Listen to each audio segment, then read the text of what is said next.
quero conectar com Israel versus o Irã, passando por Joe Biden, que eu confesso que eu ainda não entendi aonde o Joe Biden quis chegar numa declaração que ele deu entre sexta e sábado.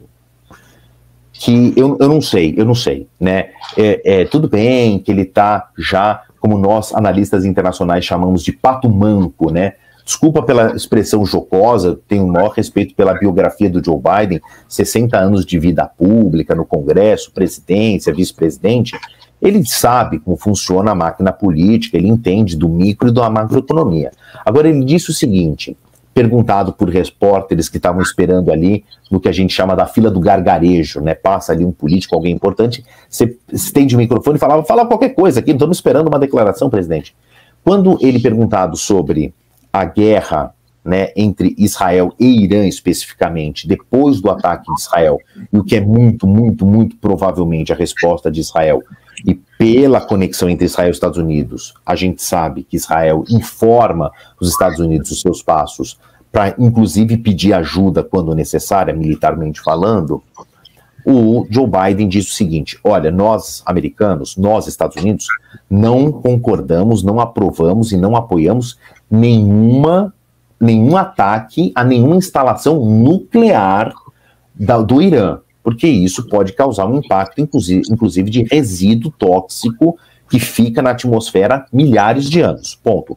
Mas tudo bem para nós, Estados Unidos, não há nenhuma objeção da nossa parte atacar os poços de petróleo ou sistemas de extração de petróleo, a indústria petrolífera do Irã. Tá bom. O ouvinte mais desaviesado deve falar, mas tudo bem, o Irã faz parte de uma trinca dos 3 países mais sancionados do mundo, principalmente pelos Estados Unidos e, segundamente, pela União Europeia, junto com Coreia do Norte e Cuba. O Irã não vende petróleo para os Estados Unidos. Então, o Joe Biden dizendo o seguinte, não, pode atacar a indústria petrolífera do Irã, que isso não me incomoda. Não te incomoda diretamente, mas indiretamente isso vai criar de novo a chain reaction, reação em cadeia, a história do dominó.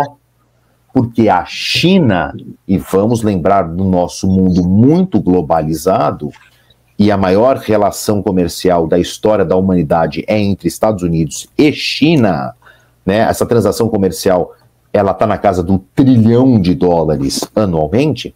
A China compra muito do petróleo do Irã. Então vamos supor esta hipótese. A indústria petrolífera do Irã destruída ou severamente atingida.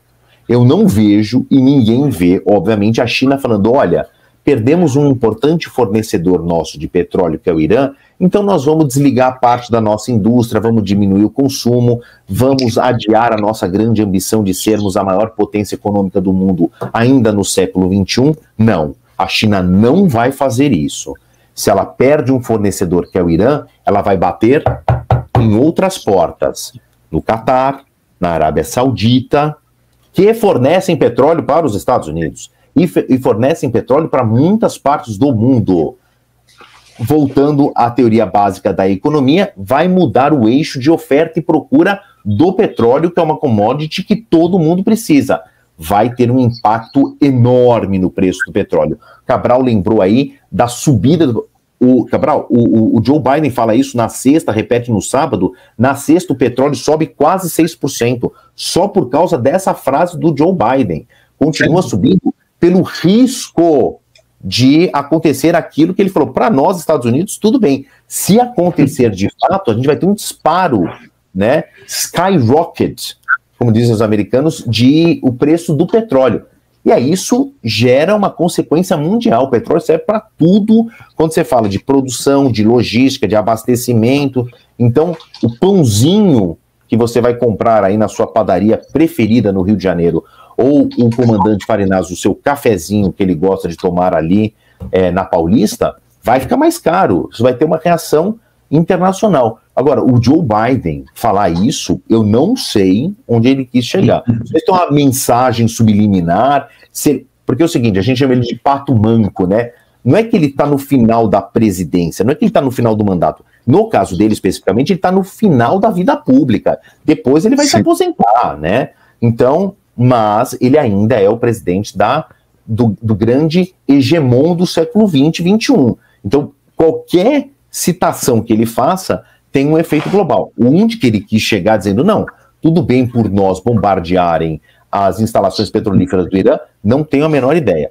Saindo um pouco do petróleo, quem tem o mapa mundi na cabeça e o Irã, a posição ali no Golfo Pérsico, que depois faz uma alça para a Península Arábica e sobe ali em direção ao Canal de Suez, que é a conexão entre os grandes produtores de petróleo e os grandes centros consumidores, que é no Mar Mediterrâneo e depois no Atlântico, uma guerra ali, né, um bombardeamento das instalações petrolíferas, não afeta apenas a produção de petróleo, afeta também rotas comerciais, ou seja, é um caos instaurado quando a gente fala de comércio internacional, de relações, desse mundo globalizado. De novo, resumidamente, não sei onde o Biden quis chegar.